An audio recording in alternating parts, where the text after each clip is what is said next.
I once heard a pastor say that he believes that the elements of nature, such as thunder and lightning, are sometimes manifestations of God's angels. Let me illustrate what he meant. He said when he was growing up, every weekend he would go visit his grandmother, and she would be sitting watching television. He would be sitting watching television, and sometimes it would start to thunder outside. Lightning would flash, and the rain would come. Grandma would say, "Turn off that television." I said, "Why, Big Mama?" She says, "Because God is talking to us." I said, "Big Mama, God is not talking. I'm in the middle of this show." But she got angry, but I didn't turn off the television because the argument was that when God was talking, you should pay attention. So Big Mama may not have had the application of Scripture exactly right, but the principle behind her conviction is bold, solidly biblical. Prophet in Ezekiel 1 said, in effect, "I saw the wind. When my eyes were open and I was able to look inside the wind, I saw angels moving there." So let me establish this concept further with this extended quote from Psalms 18, statement of the power of angels.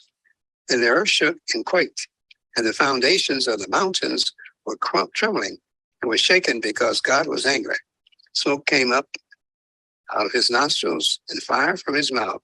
Devoured coals were kindled by it. He bowed the heavens also, and came down with thick darkness under his feet.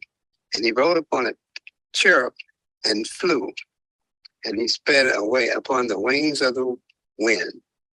These verses are a virtual repetition of 2 Samuel 22, verses 8 through 11, which David described God's great deliverance from David's enemies. God's picture is coming down to earth to move on behalf of his people, and his activity is accompanied by a series of natural phenomena. Notice that verse 10 of Psalm 18 says, symbolically, God did this by riding upon a cherub, one of the highest echelons of angels. The cherub's movements are connected with the wings of the wind.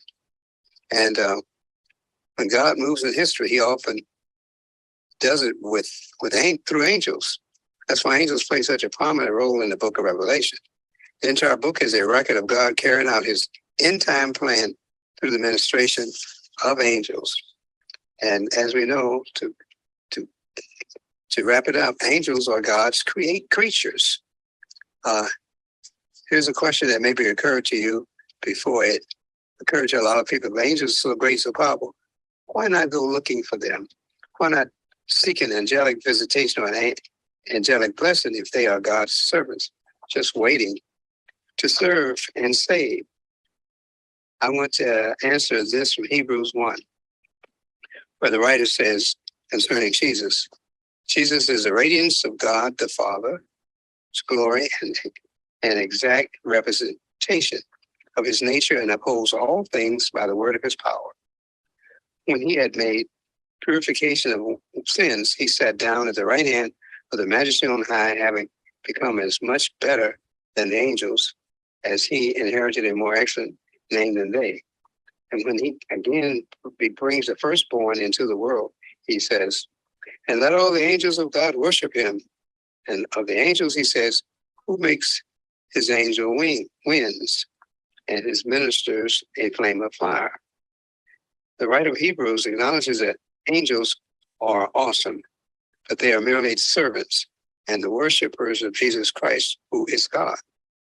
We know the names of Gabriel and Michael, two angels who mentioned in the Bible. They are glorious beings, but Hebrews says don't get too excited about angels' names.